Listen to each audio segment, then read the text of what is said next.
Hello guys, welcome back to my channel Khushboo की दुनिया में आप सभी का स्वागत है। जय भीम, नमो बुद्धाय। तो आज हम बात करेंगे एक महान इंसान के बारे में जिसका जन्म 1891 ईस्वी में रत्नागिरी भूमि का स्थान, जो महाराष्ट्र पुणे की वो भूमि है जहाँ पर जन्म हुआ। किसका? एक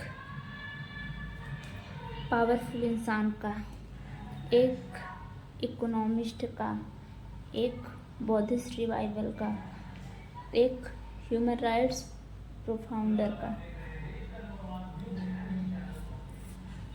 हम बात कर रहे हैं जिनका नाम है डॉक्टर BR रामजीराव अंबेडकर। ये छोटे से ही उम्र में रत्नागिरी नाम का स्थान से ये जाकर सतारा नाम के एक स्थान जो महाराष्ट्र के पुणे में ही है वहाँ पे शिफ्ट हो गए। छोटे से ही उम्र में इनके माताजी का देहांत हो गया और ये सिर्फ अपने पिताजी और इनकी आंटी थी उनके पास रहते थे। इनको पढ़ाई में बहुत रुचि थी। बचपन से ही ये पढ़ने का इनका शौक़ जो था वो अलग था, पढ़ना चाहते थे। अपने पिताजी को बोले पढ़ने के लिए, लेकिन बात थी कि उस टाइम उनको पढ़ने नहीं दिया जाता था। और तो बात थी कि एक महार जाति के थे, वो महार जाति में उनका जन्म हुआ था जिसकी वजह से और भी पढ़ना लिखना अलाउ नहीं था। फिर भी उनके पिताजी बहुत कोशिश करने के बाद सोर्स वगैरह लगाते हैं, तब जाके नज़दीक के गांव के पास इनका एडमिशन होता है और इनको बोला जाता है कि बाहर रह के ही पढ़ना पड़ेगा। फिर भी उनका रुचि देखिए, छोटे से बच्चे की रुचि देखिए, वो बाहर रह के पढ़ने के लिए तैयार हो गए। और तो इनको पानी भी पीने का अधिकार नहीं था। स्कूल में जाते थे, अगर चपरासी आता था तो इनको पानी पीने को मिलता था, अगर नहीं आता था तो इनको पानी भी नहीं पीने को मिलता था। तो इनका इतना ज़्यादा प्रॉब्लम सहने के बाद भी हमारे लिए जो किए हैं, हम उनके बारे में जितना भी बोलते हैं ना वो सब कम है। सच में हर किसी को बाबा साहब के बारे में पढ़ना चाहिए। आपको पता है बाबा साहब पढ़ते थे और इनको संस्कृत पढ़ना अच्छा लगता था, लेकिन उस टाइम क्या था, संस्कृत भी इनको पढ़ने नहीं दिया जाता था। उन बोलते थे संस्कृत सिर्फ ब्राह्मण लोग पढ़ सकते हैं और तुम्हारे लिए संस्कृत नहीं है। बाबा साहब किसी तरीके से पढ़ते हैं। और एक बार की बात है, मास्टर जी जो थे वहाँ पे, उन्होंने देखा पढ़ाई का रुचि इनका, तो इनको बुलाते हैं, बोलते भीमराव ये ब्लैक बोर्ड पे सवाल है उसको करके दिखाओ। वो बाबा साहब जो थे जैसे ही जाते हैं ब्लैक बोर्ड के पास सवाल को सॉल्व करने, तुरंत सारे बच्चे चिल्लाने लगते हैं, मास्टर जी मास्टर जी। सब लोग एकदम डर जाते हैं, क्या हो गया ऐसे सोच के। फिर सारे बच्चे जाके तुरंत ही अपना बैग को जो था वो किनारे करने लगते हैं। बोलते हैं टिफ़िन हमारा अछूत हो जाएगा। और तो टिफ़िन का छोड़िए, उस टाइम इनका आवाज़ भी, जो नीचे जाति के लोग थे उनका आवाज़ भी कोई नहीं सुनना चाहता था। उनका आवाज़ भी सुन के बोलते थे, हम अछूत हो गए हैं। सोचो बाबा साहब ने कितना कष्ट सह के वहाँ पे पढ़ाई की। फिर इसके बाद एक बार की बात है, ये कुएं में पानी पी लेते थे क्योंकि बहुत बार प्रॉब्लम होता था ऐसे स्कूल में पानी पीने के लिए। तो स्कूल जा रहे थे उसी टाइम ही ये कुआं था जो उधर से पानी पी लेते हैं, तो उनको कुछ लोग ने देख लिया। उस टाइम इनको बहुत मतलब मारते हैं सब लोग और बहुत भला बुरा बोलते हैं, फिर भी छोड़ देते हैं क्योंकि वो समय ही बहुत ज़्यादा ख़राब था सच में। और वो सब बात सुन के ना एकदम दिल दहल जाता है कि उस टाइम वो कैसे पढ़ाई किए हैं। एक बार रास्ते से जा रहे थे तो रिक्शे पे बैठते हैं। रिक्शा वाला पहले तो उसको नहीं पता था इसलिए बैठा लिया। जाते हैं रास्ते में कुछ दूर, बाद में जब उनको मतलब रिक्शा वाला जो था उसको पता चलता है कि ये महार जाति के हैं, तुरंत रिक्शे से उतार देता है और उनको धमकी देता है, तुमको डबल किराया देना पड़ेगा और रिक्शा भी तुमको ही चलाना पड़ेगा।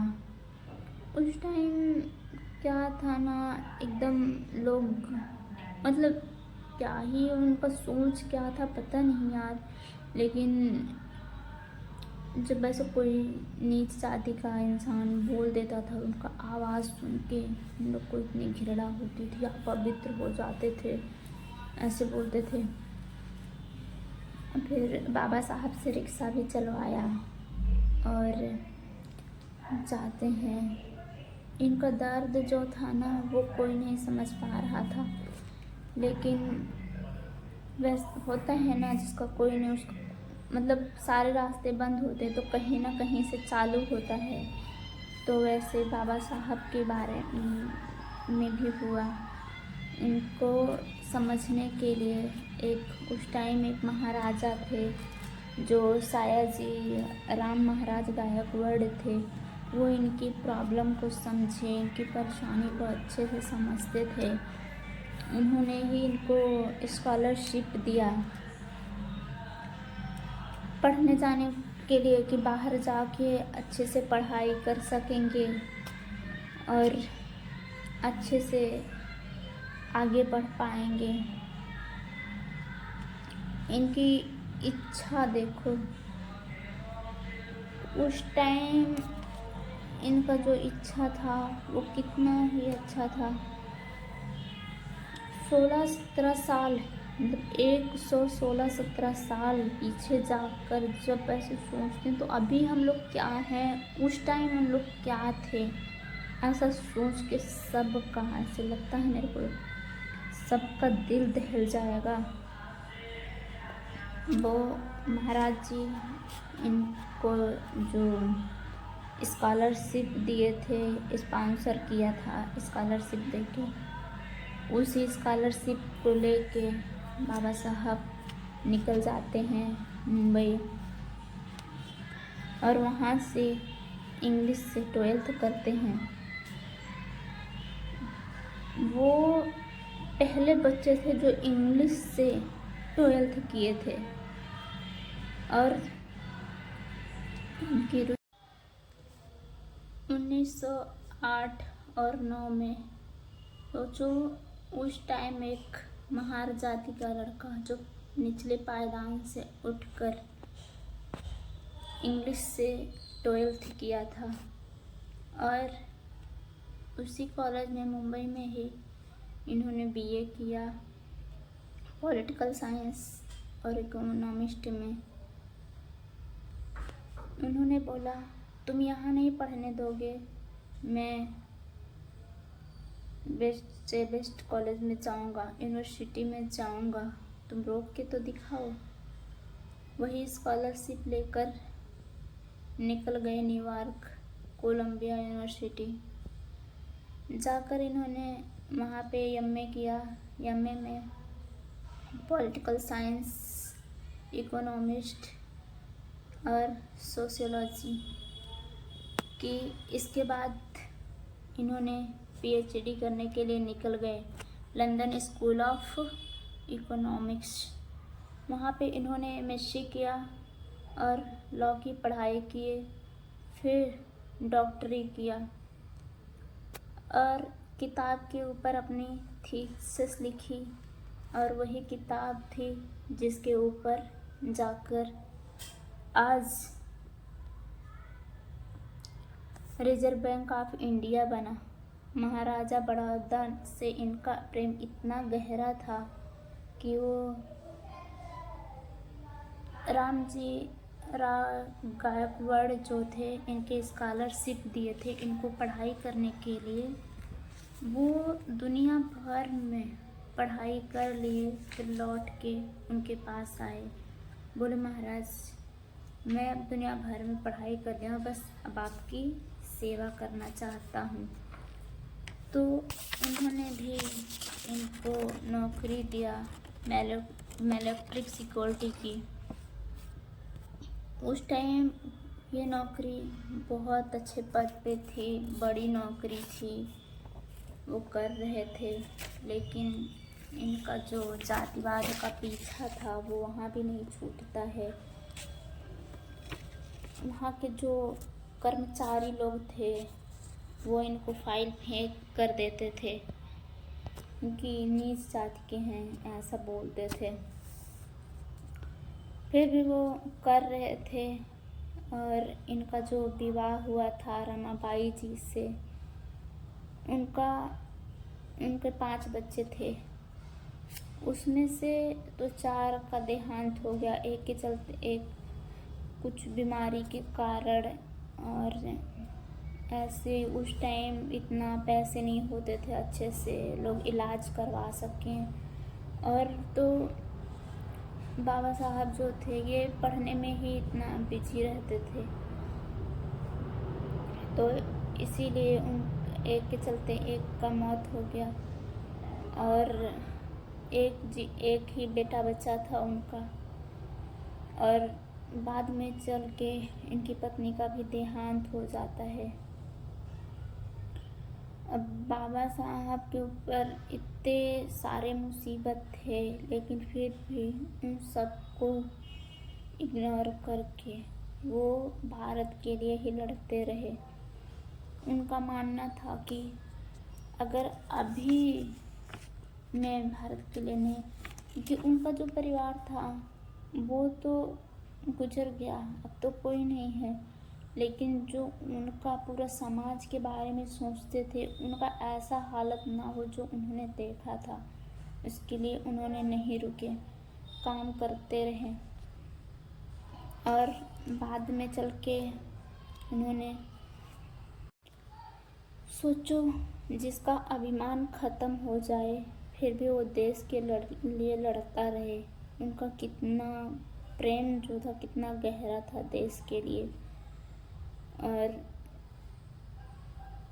इसीलिए वो 1927 में सत्याग्रह पर निकल गए।